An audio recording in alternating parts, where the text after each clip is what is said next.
Welcome to my Block 121, a podcast dedicated to the vibrant community of my street in Harlem, New York City.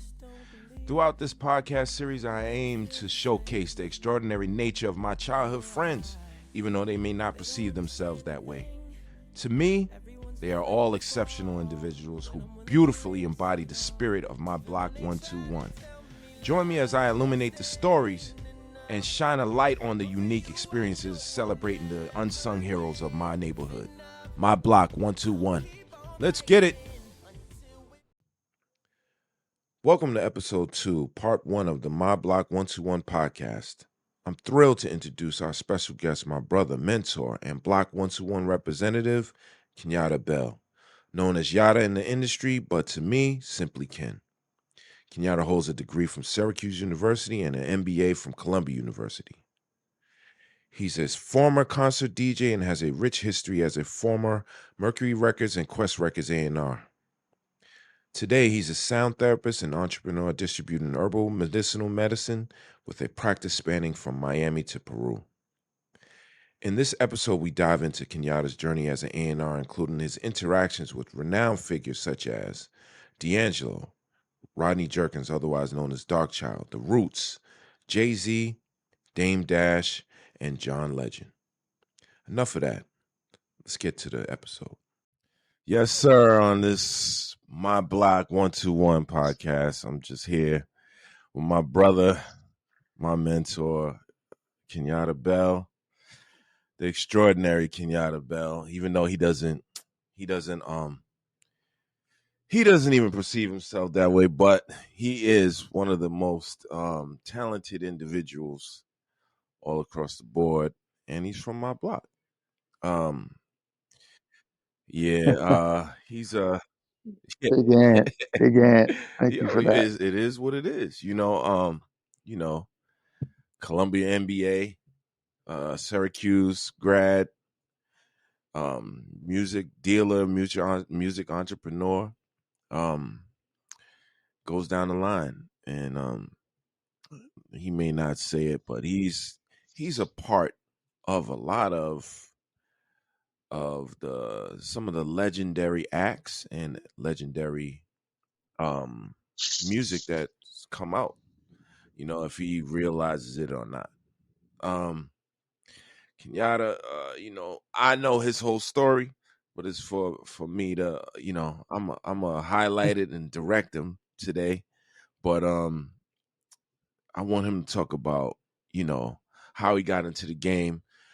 And I'm gonna just set it off with, you being a DJ at Syracuse University, and how did that propel you to transition into the music business? Can you tell us something about that, Big Ken? Yeah, actually, being a DJ, it didn't start there. I mean, what propelled me or attracted me to work with music began really with my childhood. Okay. If Daddy. you want to Okay. take it there. Take it there. yeah. Take it. Show the history. I know, but let's, I'm gonna let you, talk me through it. Tell me what's going on. What your father? Yeah, I think the mic is coming in and I out. hear Can you you hear me perfectly. okay? Okay. Yeah, my interest and attraction to music started just from a super young age before college. I mean, like both my parents were musicians. My mother was a violinist and a pianist, um, singer, and her mother was a piano teacher. My dad's side, he both his parents um, were affiliated with music. And his mother um, taught piano lessons in Muskogee, Oklahoma, to neighborhood kids, and then he took up, actually, at Xavier University, took up the tuba, and then went on to be, and then from the tuba, we're talking about, um, oh, he was born in 1921, and then he went from the tuba and started playing the stand-up bass. And most people don't know about bass players or jazz bass players.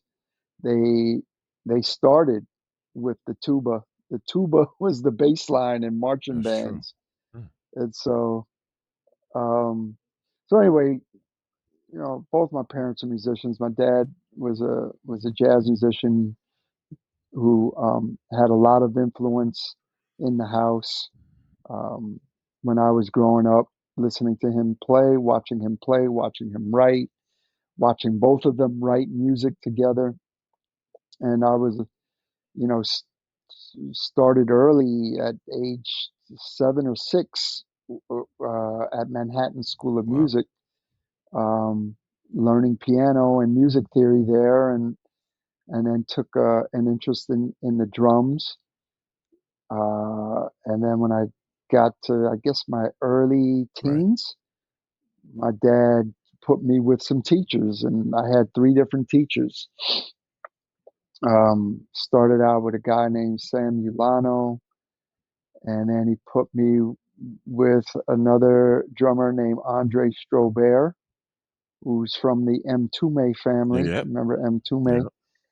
And then a very well-known bebop drummer named Freddie Waits, who a lot of old jazz cats will know exactly who Freddie Waits is, who passed way too early at a very young age, but very well-known beat drummer from the bebop era.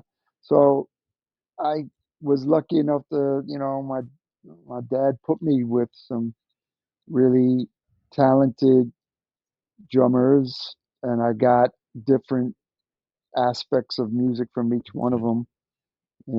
One was more technical reading. The other was the other two were more kind of like swing style Okay. and funk. So that was kind of like my initial Introduction to music. introduction into music, and then growing up on 121st Street, playing in the Yep. Damasio family. We would go to a place called Rock Church, and I, they had the band there, the church band, and I started playing drums in the Okay. band, and then played drums in the my high school band, the jazz band there. So I was, very much attracted to Okay. rhythm, um, and rhythm sections and bass lines and music. I was never really into lyrical content of a song, but I was always into just feeling the feel of a Right. composition, of a track, and that sort of thing. So that was my initial, and then of course that led to Right. DJing, right, in high school, and as we were coming up, listening hip hop was just breaking out. Um, Remember the summer of '86, and that's what kind of, right before then, I say 85, '84 is when I started DJing. Mm. And do you remember the Yes, I do. Perrys? Remember the Perrys lived on Yes, the sir. third floor? Yeah, they lived on the third floor of our building. And Darren Perry, he was the one who got me Yep. DJing. Um, and he would be on the third floor cutting up. What was I? It was a James Brown record. It was the record that I don't even know the name of it, but it goes dun dun dun dun Dun, dun, dun dun, dun dun, dun. dun Yeah. dun dun dun dun bam, dun, dun. Yeah, so he would cut that. I think that might have been like his uh it might have been like some of the few doubles that he had, and he just played it relentlessly and out the window, and everyone Right. on the block could hear it. I heard it up on the 6th floor, Mm.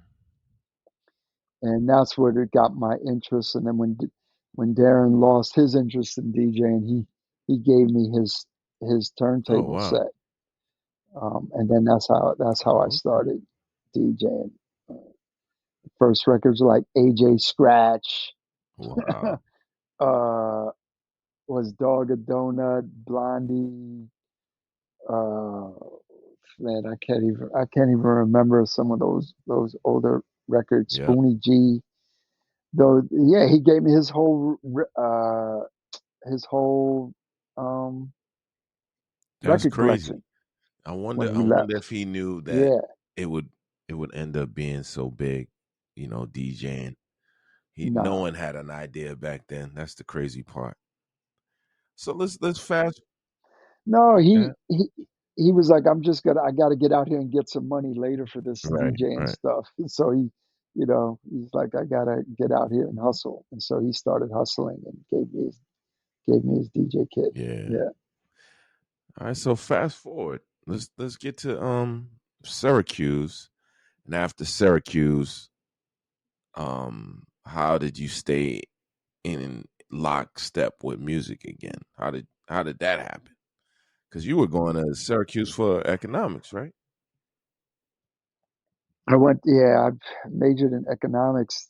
Um, yeah, I wanted to actually become a drummer, but um, it was because both of my parents had been musicians. They kind of Steered you away. encouraged that not to happen. Yeah, because they knew how It hard was, yeah. a life of musician, especially as a musician, I wanted to be that. And so they kind of like nudged me to.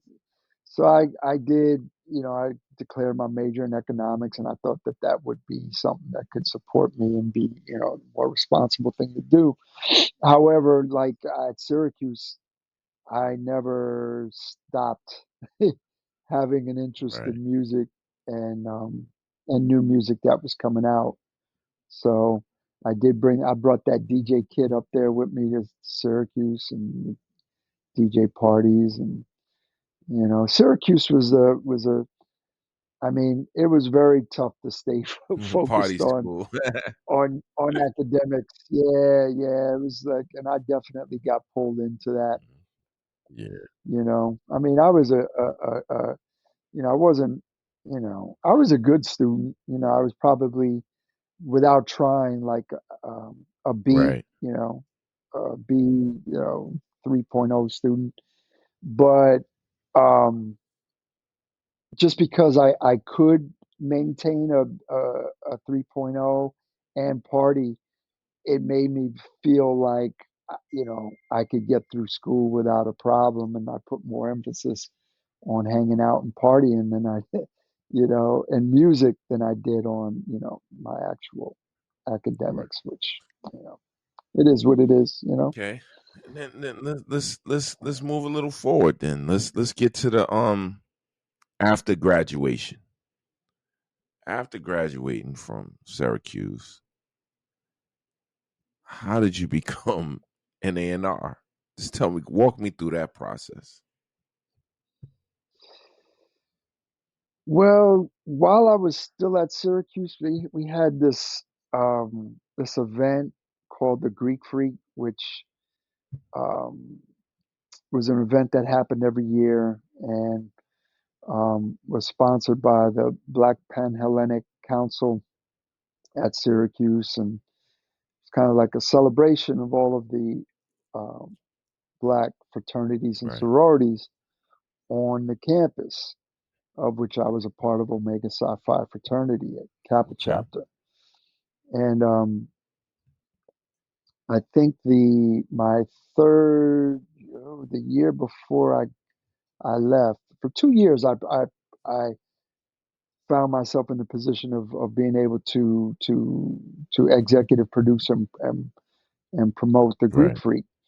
And so part of the Greek Freak, it was the step show and weekend of just, it was a great weekend. People would come up, travel from different schools to come up to the Greek Freak, and part of the weekend was entertainment, musical entertainment. We'd have a concert both Friday and Saturday night, and so I uh, I was able to promote and bring in and book some of the acts that we had at Greek Freak. I think it was 89 and 90. I don't, or was it 90 and 91? I forget. I think that those were the years, 90 and Okay. 91. So I was able, I booked, see, like Run DMC, Special Ed, um, Tribe Called Quest when they first came out, Brand Nubian, um, MC Light. These are all artists that I was bringing up to Syracuse right at a time when hip hop was just starting to break out. So around 88, 89 is, you had this little battle or competition between house. House music was big, and then you had hip hop, and it's kind of like they were neck and neck. Um, dance music, house music, and I think right around the 90s is or late 80s and 90s when hip hop started to kind of like take a lead on house and garage music and become much more Right. popular. And I think, when some of those artists we booked with Tribe and Brand Nubian is like really on the cutting edge um of hip hop breaking out. And so that, getting a taste of that as I was graduating um opened me up to the question of like, I wonder what a what a you know what a career is like In the working in industry. in Right. in music, yeah, in music industry.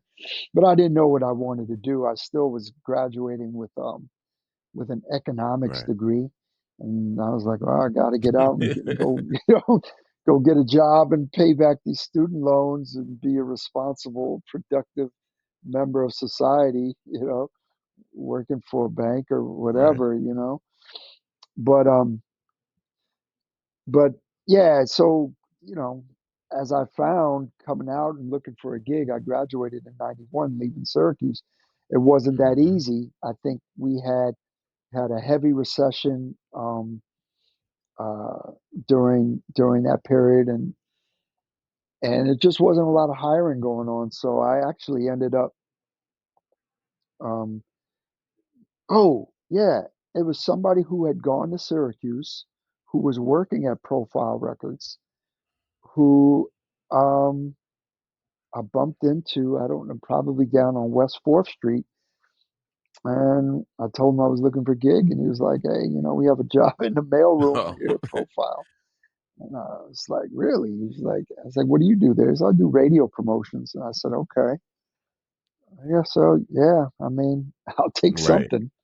So I took that gig. I think I was earning that job paid like $11,000 a Oh, year. It's like, here I was like a graduate, college graduate, had a degree in economics, and first job you get eleven that thousand. was yeah, exactly, exactly. So.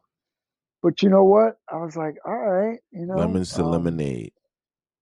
here's Profile Records. It had Run DMC on the label. It had, some artists that I had been familiar with. Um, and I was like, yeah, let's, I'll give it a shot and see where this leads. So that's how I started working in the music From the industry, mailroom. in the mailroom. Okay. Yeah. Now let's move forward to um the mailroom up. What happened then? What's the transition there? Um, Again, it was like just being at the right place at the right time.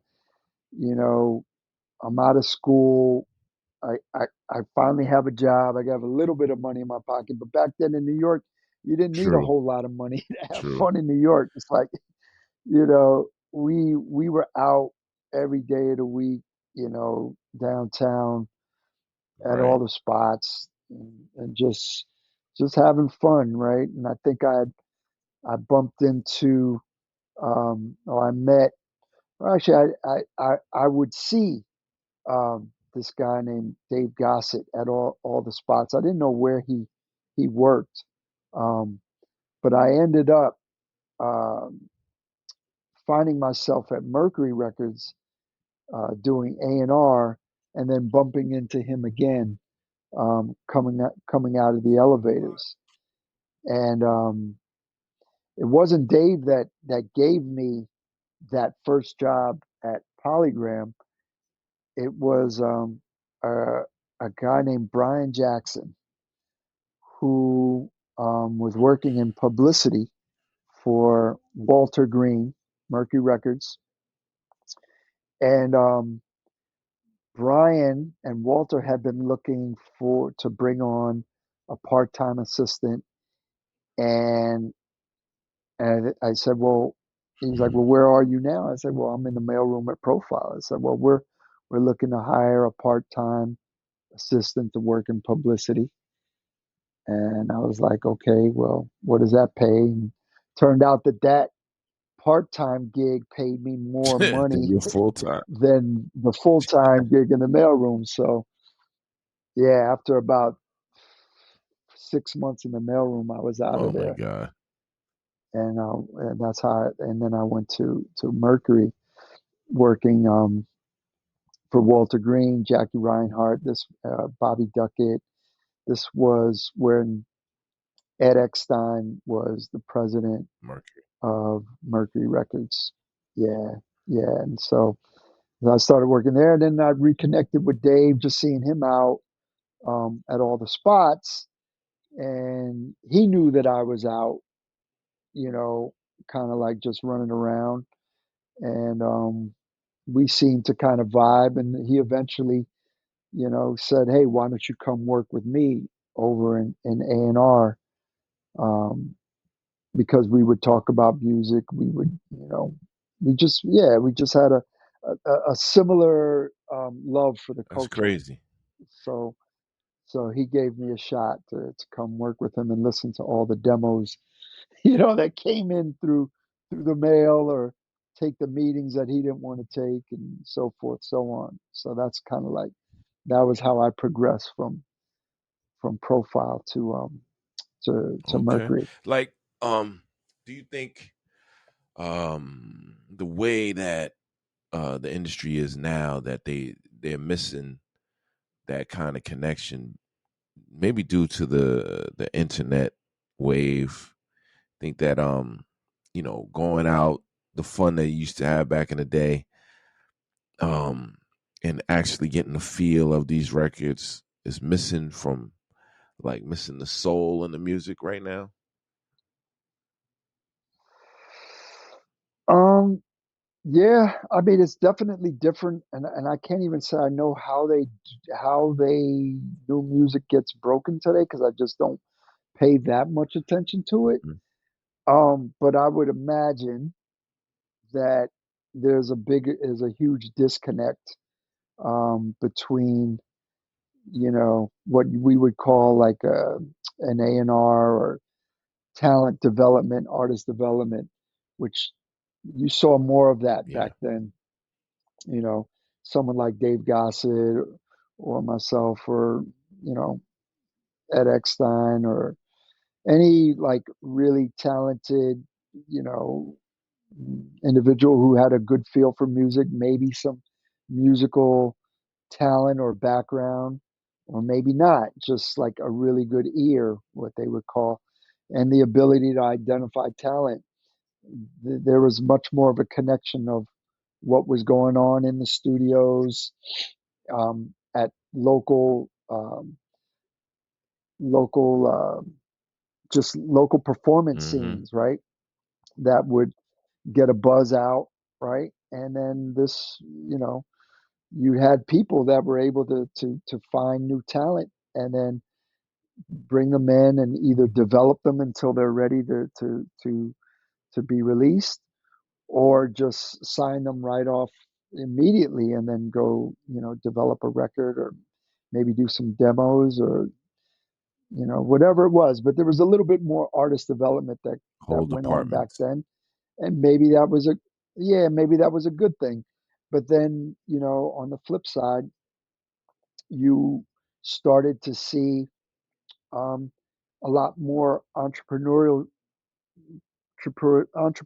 action happening on the side of the artist. Let's say you had artists of talent that couldn't get the attention of a record company's A&R or talent division, to give them a deal. So what they do, they went and said, "I'm going to do it myself," and they put their record out on Such their as, own. And yeah, um, well, let's see who was No Limit, right. right? Master P when he put Ice his Cream thing Man. out, right? You Hmm. saw, right, and you saw who were the Lil Yep. Wayne and that whole Cash Money. crew. That's Yep. how they got Cash Money got started like Hmm. that too. Just putting it out locally, causing creating a buzz, and more so record sales, and doing it without a label. Right. And at the end of the day, record companies, do they care about talent or do they care about the Hmm. monetization of talent? They care Of about course. money. And so if they saw something just come out of nowhere, um,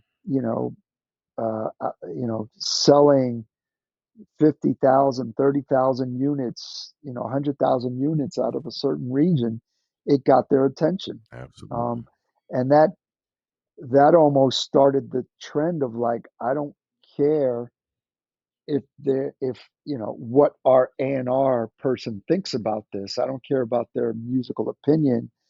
I Hmm. don't care if this is good or if it's bad or if it's Wow. if it has a place in in where music is going in a positive. Oh, look at the record Right. sales. This is a this thing just shot up. How many positions? It's at number one. That's what we care about. And so then you started to see a shift of new music coming in, driven by business Mm. development, as opposed to artist Right. development. And so that became a trend, and that laid the probably the tracks for the internet, where YouTube. Then it was like YouTube. Somebody put this stuff on YouTube, and Blow up. they got so Yep. many views, right? They didn't even press a record and uh, go to radio with it. They're just getting views or MySpace pages.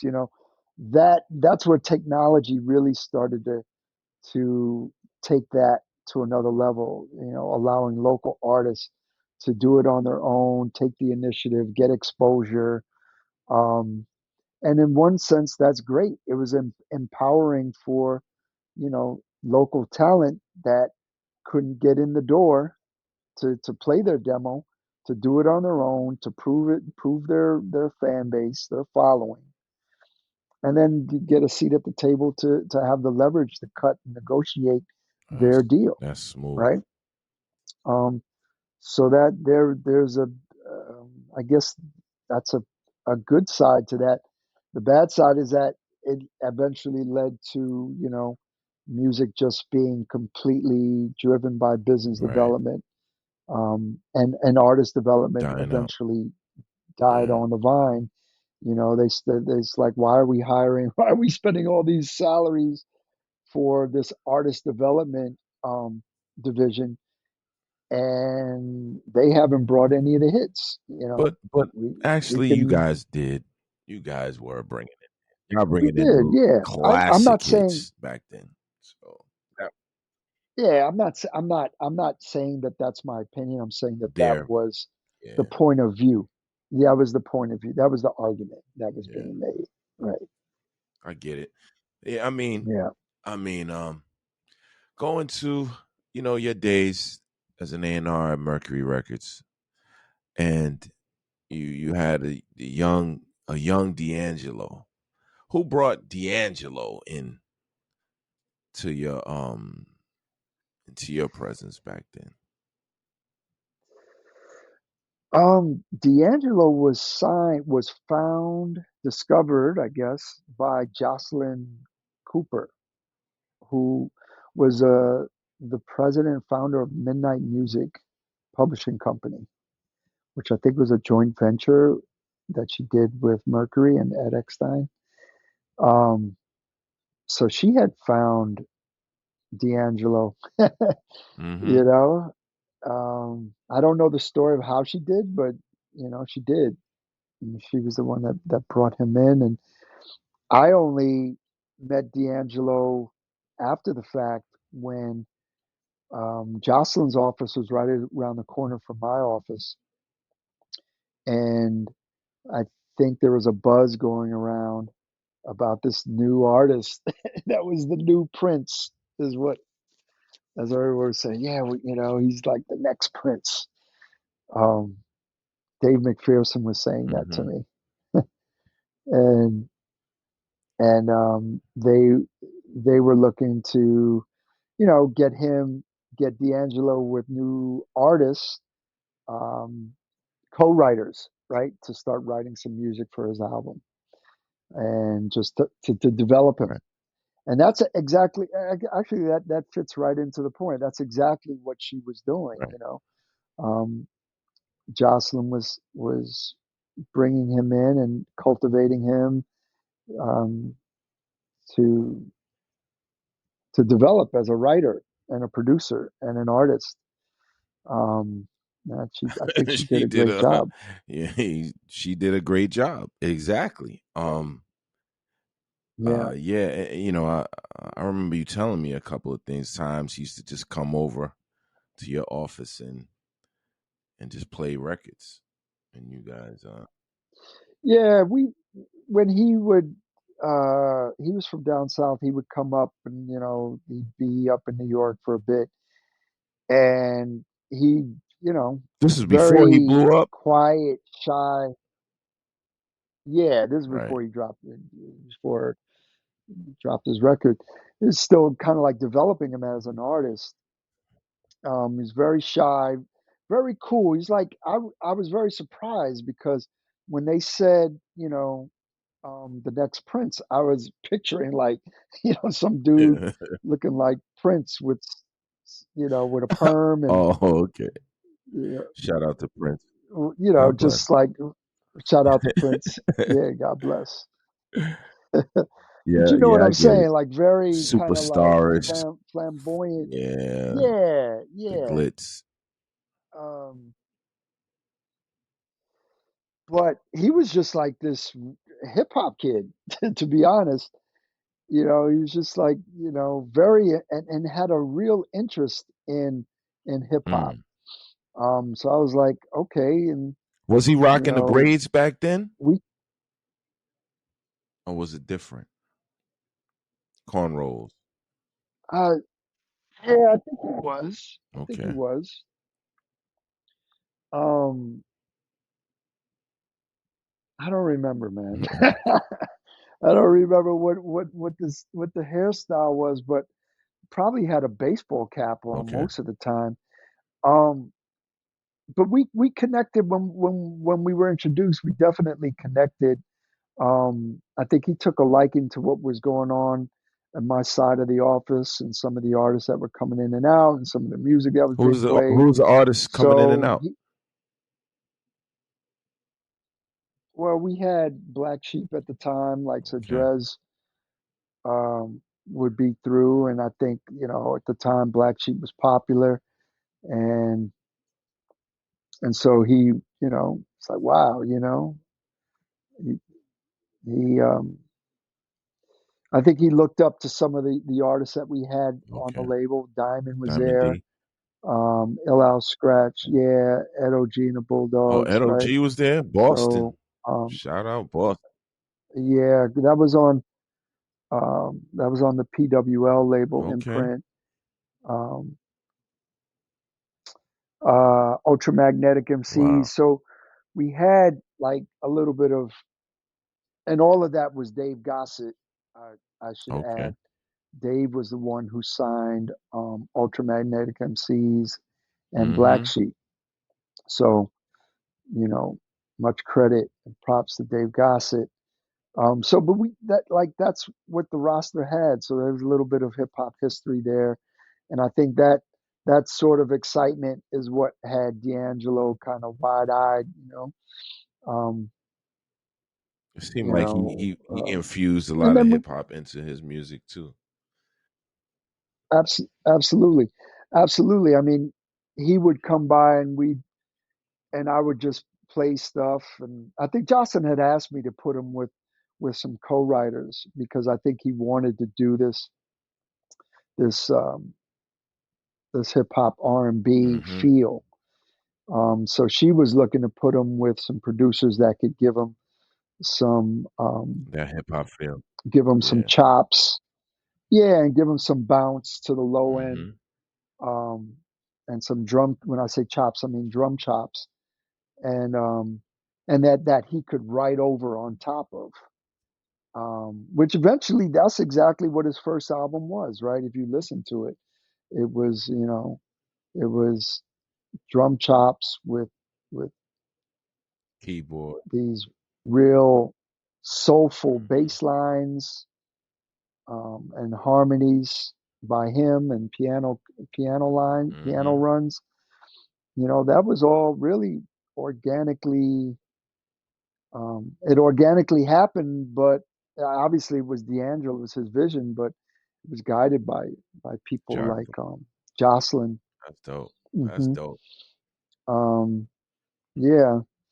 Yeah. So I think he was writing with Ali Shaheed Muhammad from the Muhammad from tribe? Tribe. Oh, Yeah, yeah. I think she had him doing co-writing. I don't know who all the other writers were, but I think I never put him with anybody. Um, but because I think a lot of the producers who I might have suggested might have been, and I don't even remember who I suggested because I think I probably would play stuff and he like it or not. either Jocelyn Yeah. approved it. Well, I think he loved it. He loved a lot of it, but I think Jocelyn guided it. Yeah, whatever writers, yeah, that's Jocelyn had fine. Yeah.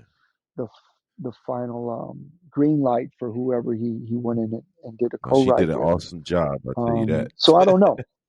Did you Yeah, yeah, I yeah. know that you were one of the first people to give Darkchild a opportunity. Did you give Darkchild um Rodney Jerkins, did you give him a play with DeAngelo at the time? This was before Rodney. I think this was Okay. before Rodney. This was before Rodney. Yeah, Oh, this was before I met Rodney Jerkins. okay. And how did you meet him? Yeah, How did you meet Rodney? I met Rodney through a friend. Um, she did publicity, and I don't remember where.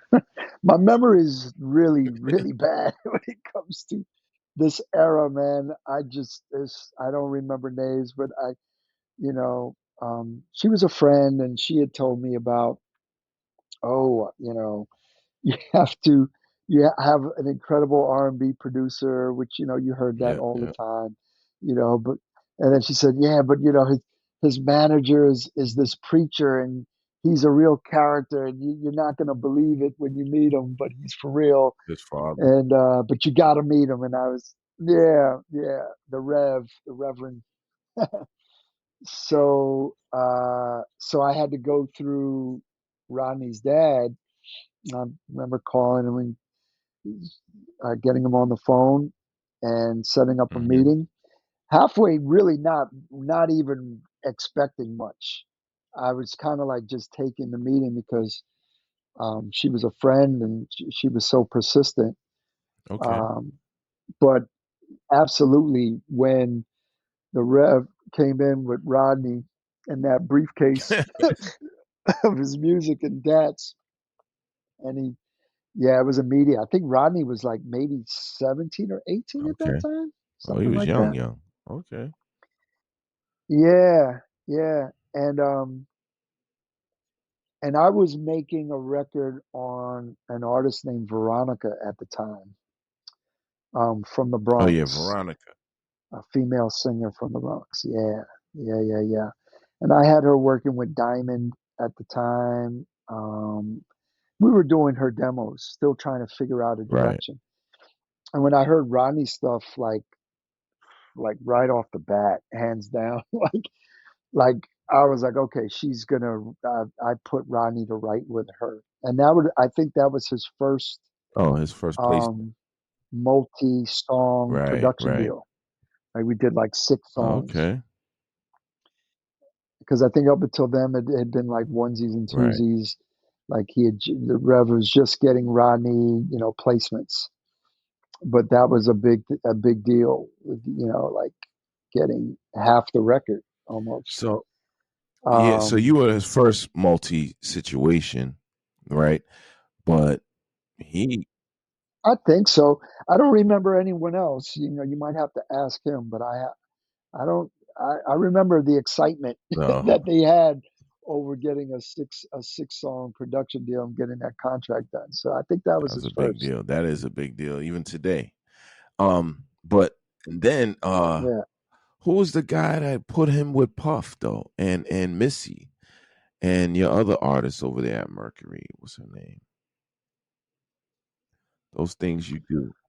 Uh, Bruce Bruce Carbone. Carbone. Right. Bruce did that, huh? Hmm. Legendary cat. He's still in the game, I hear. But that song went crazy. I think that was the big record that took Rodney out of here, right? Hmm. Yep. So how did Bruce get him out of your clutches for that? No, I mean, well, everyone would at the see anytime we had really good talent, Sheer we talent. share talent. I Right. shared talent all the Okay. time. Something was great, I'd share it with, obviously, I shared it with my boss at the time, Lisa Cortez, with Ed, Bruce was, see, but Bruce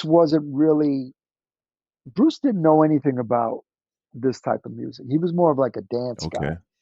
at the time. His thing was like, um, Crystal Waters. He Oh. was, Homeless. Yeah. You remember that Yeah. record? Yeah, Bruce was big time dance A&R guy. But again, we're coming into the time of hip hop Mhm. exploding, like late eight, like early '90s. Like hip hop is starting to Right. explode, or mid. By this time, no, this time we're coming into like, yeah, mid '90s, right? Like Right. right Yeah, around, yeah, mid 95. '90s. So yeah, I'm really bad with dates, man, but I know it was like early '90s to mid '90s, and you couldn't deny the money that hip hop was making and the sales and radio was Right. demanding it, right?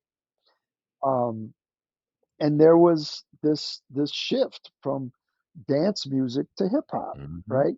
Radio just wanted to play; they wanted hip hop, you Period. know, Yep. and period.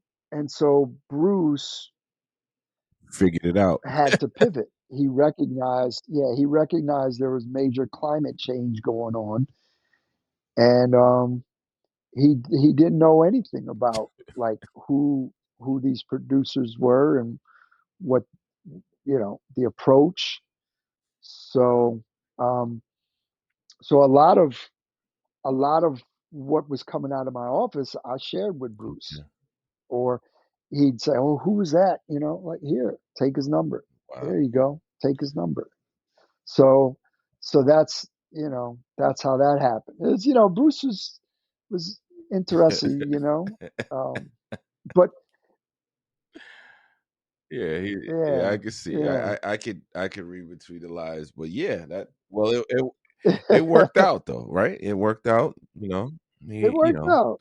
Yeah, he he did his thing with that one, that he Puff shifted. connection. He Yeah, made he it made that happen. happen. Yeah, he He pivoted. made that. He went from Capizios to Fubu. uh, yeah. Wow. Okay. From Crystal Waters Wears, to Puff yeah, Daddy. All right. Yeah. Okay. yeah. To It worked. wearing it, Hey, it worked. to walking down the halls of Mercury in a hoodie, Timberlands, Right. and FUBU. And Bruce Carbone. Hey, it worked out. Yeah. Hey, Yeah, Bruce. Big shout out it to Bruce worked. Carbone. Yeah. Yeah. Big shout out to And Juice Trombone. and you know, I'm I just want to shoot right into this part right here is how did you meet up with my man John Legend? I know they pitched him around before, but when you met him, wasn't he like a political consultant? Yeah. Uh, again, I met John through a friend, Female friend, right? Yeah. my friend yeah, Brandy Right. Ship. She was she worked for um, Boston Yep. Consulting Group, BCG, and same thing. Oh, I Just was, got this lucky, right? amazing talent you Yeah, you have just to got hear. lucky, right? You just got Huh? lucky. Got lucky, but that's all of Right. this is luck. Yeah, Look, let me all get of it is lucky luck, like that. you Let me know. get John. But And keep in mind, it's like I never right. signed John to a deal. I never, I can't really say I helped, I helped him as much as I could, but You you pitched him? know, John, I give John, I Yeah, pitched him, but let's remember too at this time you have a lot of people pitching a correct. lot of people. It was a little bit of the wild Mhm. west. Um, even even while I was shopping John, um, Drew Dixon was also Okay. shopping John. Um, I think Drew worked. I forget where Drew worked. I know she did A&R for one of the other labels. Um, yeah, so it's like you'd have a lot of different ears on good talent, and so Brandy, you know, by luck, she passed me his tape, and I, of course, I was super impressed and met John and went down to his place down in his apartment in Lower East Side on West Fourth, where he had his studio. And I just felt he was like a super nice guy, man, super smart, like super smart, very Mhm. intelligent, you know, um, guy that like could do so many different things, without being an artist, but it was obvious that he just had immense talent and a love for music, right? He Um, and this is what he wow, wanted to do. So, he was doing rather well financially prior to music. yeah, well, I Oh. don't know but I mean, I know that I don't know what he was doing financially, but let's just say if you're working at Boston Consulting Group, you have a full career ahead of you, and even after 2 or 3 years at BCG, you can almost write a ticket and move on and get a Anyway. job, go into any other type of vertical career from that. It's because it's consulting. You know, but this is what he wanted to do, Wow. and at the time, I mean, we had talked about management, and he asked if I would manage him, but I was, I actually was leaving the music industry and going back to school, to Right. grad school. So it was just bad timing. Um, but I that was the agreement. It's like, hey, I'll shop and put you in front of some folks as best I can and help you move, get to where you want to go. And I did that. Didn't give him any contract. I didn't ask for a contract. And it was more so just like, hey, whatever if anything happens, just take care of it, Right, right. and that was it. Wow, that's the Yeah. homeboy deal. Yeah, Yeah. so Yeah. that I mean, I know you pitched him to everyone. How did that turn out? And who rejected him? Man, I don't even remember all the places we went. This was a handful. Um, well, I did take him to McPherson, Dave McPherson? um, McPherson, who, you know, at the time he was at Sony. Um, Dave McPherson had signed some really good talent. At Mercury, he had signed Joe, Okay. the R&B artist Joe, who is like really awesome talent, great Yep. songwriter. Um, and Dave had really good ears, and he was also a singer too. Yeah, I don't know if people know that, but Dave could sing. He signed Backstreet Boys at Yep. Jive and Mandy Moore, so he had a real ear for pop talent. And so I brought John to Dave, but it was one of those days that like Dave, I mean, yeah, Dave was just like super busy, had a lot going on, and I don't really know if he had the full his full attention on on what we were presenting, you know. So yeah, I think on that day maybe Dave Just had a McPherson lack of kind of attention. Yeah, missed he it. missed them. Yeah. Yeah. He kind of didn't hear it, um, which is fine. That happens to everybody. So he had passed on uh, John Legend, but yeah, I was gonna almost say Real name. John's last name, yeah, but we'll just leave it Yeah, at yeah, John Legend. yeah. I think Yeah. he has it online, so people know. It's all good. Yeah. Oh, okay. Yeah. But well, I don't want to make this too long, but I know that you and the Roots. How did your Roots relationship happen? Because I know that your boy, the drummer of the Roots, praised you in his book, and I just wanted to talk about how that connection happened. Amir. I don't know if he praised me. I know he mentioned me. But being Amir, we've always been good, Right. you know. And I think he gave me a nice heads up, a nod, which I appreciate. Um, but I met Amir, um, Tariq through and Rich when Rich Nichols was managing them. God Right. bless, God bless him. God bless Rich. You know, um, through again, like all of this is luck, man. An Mhm. intern who was working for me at the time at uh at Mercury. He was an intern but going to school at Temple. Oh, Rob was the one who passed me their CD that they pressed hold up, on, hold on. Before you even say that, and Rob, we're gonna keep it on Rob. uh, But didn't James Cruz um work up under you as well?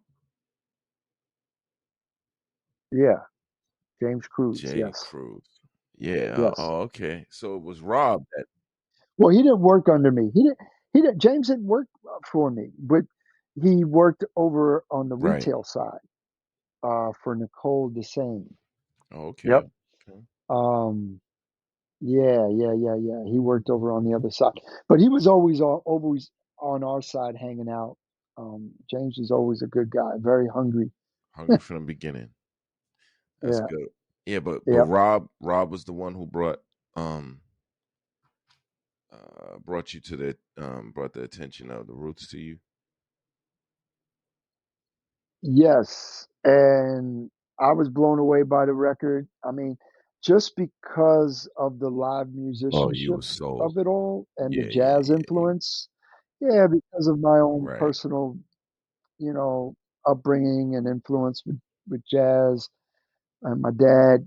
Um, I I thought it was incredible, and so I he gave me the contact information, and I called up Rich, and I drove down to Philly to go see them perform early on, and yeah, tried to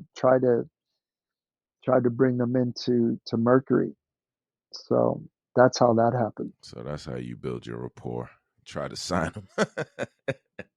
Yeah, that. Yeah, and Of that course, came of course, they ended up in a big bidding war. bidding war, which which I didn't win. Which Amir talks about that in his Yeah, book. I mean, a little bit more details, but um, we'll just stick right. with Amir's take on it.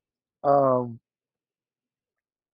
but yeah, that was a painful one to see the Roots Sign not with you. Yeah, to not be able to sign them.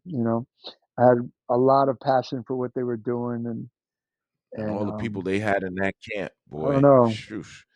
I know Yeah, by that yeah, bidding war, by you even setting the getting trying to get him in the fray, the belief in the other artists that came from within those guys, confidence build it, was built after that. What the other guys they had, yeah. Legend was over there, but you have who Music Soul Child was in that camp. I mean, they had so many. Who else? Who else was other people down with them at that time? Well, just vibing with them. They Rich used to do this. Rich had something going on called Black Lily at Wetlands down downtown, and Downtown it was Philly? all about uh, no Oh, New York. downtown, no, Oh, Wetlands downtown New York, yeah, below Houston. I think it was below no, but no, below Canal. okay. Uh, so that was all dedicated to curating and cultivating new talent coming out um, coming out of the Roots crew. I think who was the singer that they had? Um, The Jaguar? um, Jaguar Wright. Jaguar. Yeah. Jaguar. She used to kind of like be the resident artist at Black Lily um, at Wetlands. But I mean, they had so much talent that came through there um, that did so many amazing things. It's like just dripping with a lot of talent and good people and great artists. Yeah. I I totally get it. Man, I mean, I know that was a big one for you. Uh that one right there and Legend. I mean, you had them. you you had them.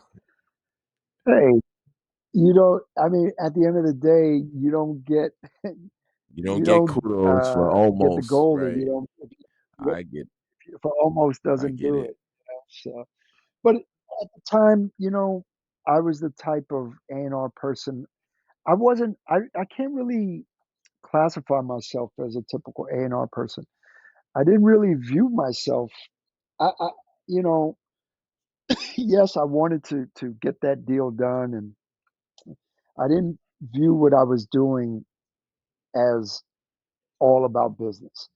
I was literally just having a ball, you know, being in this world, and having the opportunity to meet talent, hear new music, and maybe get a chance to create it.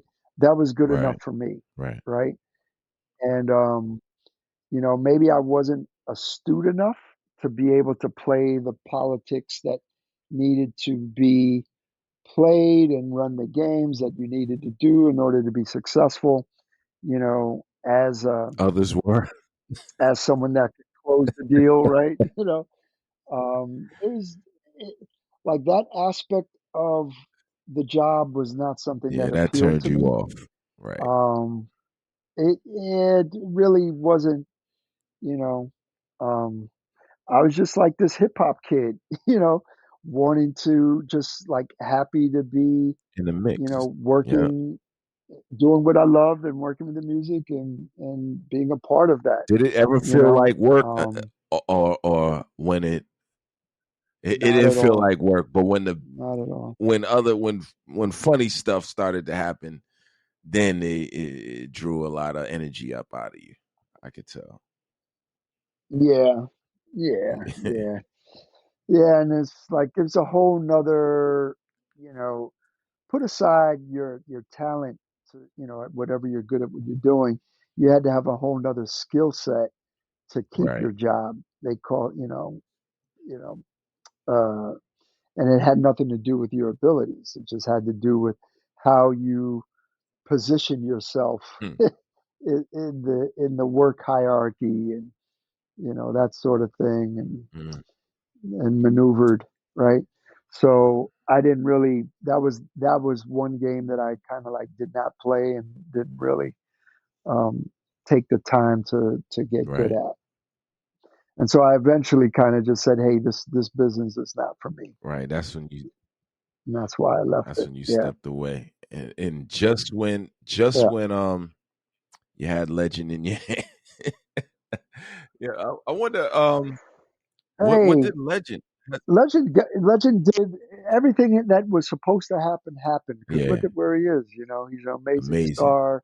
People love his music. He changes lives. So, it all happened the way it was supposed to happen. And if I played like a role for that, In any way, right? just like a stepping stone role, then Yeah. that's great. That's great. Man, yeah, I know more than what you want to let off on this thing, but let's just see how this plays out with the people who are into music and love the behind the scenes, um the people unseen, and what they did, and may have not influenced certain you know legendary groups and acts, like such as yourself, as I believe. And I may know in my opinion, but uh, you know, let's see how the people react on this podcast. We just talking because I think I got a funny feeling that people are gonna want to know more and probably some more in depth, and then you may even get some love from some of the people we mentioned. You know, if they reach out to us, we'll talk. But Ken, thank you for your time right now. Uh and I appreciate you giving me your time right now for this. Just talking to me, just chopping it up. Yeah. Yeah. Thank you Man, you for the man, the invitation. block, man, is special, man. 121 is special. We got a lot of Yeah. special individuals, which I'm gonna be talking to, and I'm gonna shine the light on them. You know, uh, There you and go. again, man, thank you. Much love, Ken. I got love for you. So you've been 100 extra, 110 with me every time, and Yeah. Yeah, and then I will say that you have some really great ears yeah, on you too, and abilities, and I'm really it's I'm I really like watching you cut your I'm teeth I'm trying. and push forward doing everything that you're trying to do. So, it's great to see your passion for music, and I know that you're gonna be doing some big Uh, things right now. So, appreciate you. thanks Yeah, I again. appreciate you, man. And I think we'll probably do something else later, but let's see how the people take it, and always the people. So and we'll talk about submitting some of the music that you're into now, and what you're looking for, because when you were looking at the roots, that music was for a small group, which turned out to be some of the biggest Yeah. the biggest albums of all time. DeAngelo, you were on top of him, even though you didn't bring him in. You were on top of his music from the beginning. So you know, Yeah, I I know. can't Oh take no, any no, credit no. That's at all all for Jocelyn. I D'Angelo. mean, no, And no. I'm not saying that. That's yeah, Jocelyn. I'm just saying that you are on top. You knew that he was one of those.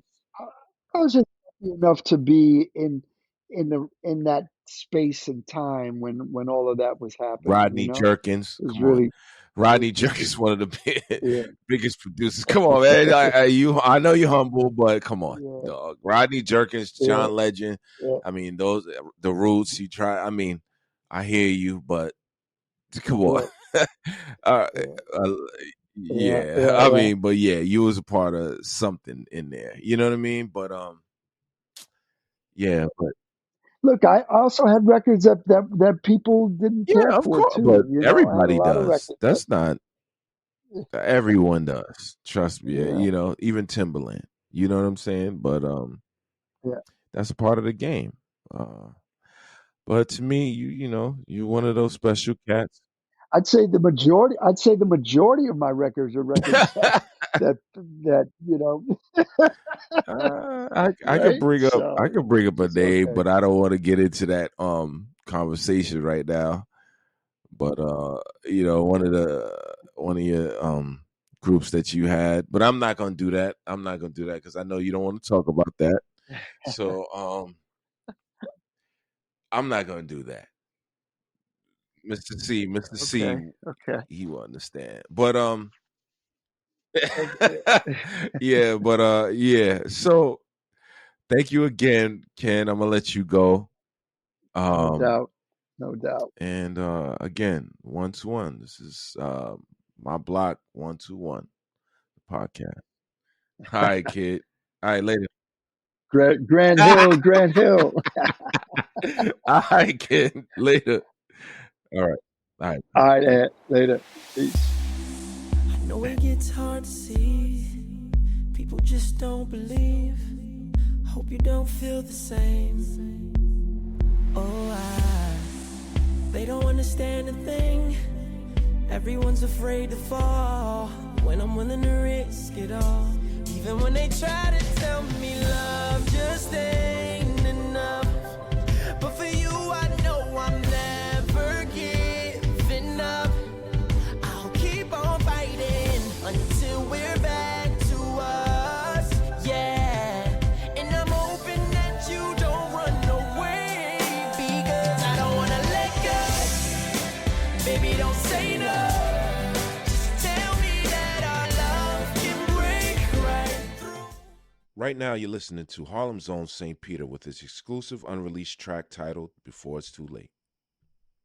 Discover extraordinary stories from your own neighborhood and beyond by visiting myblockpodcast.com. Subscribe now to be a part of the journey where we share captivating tales of remarkable individuals residing on your street, your block, or your section. Calling all musicians.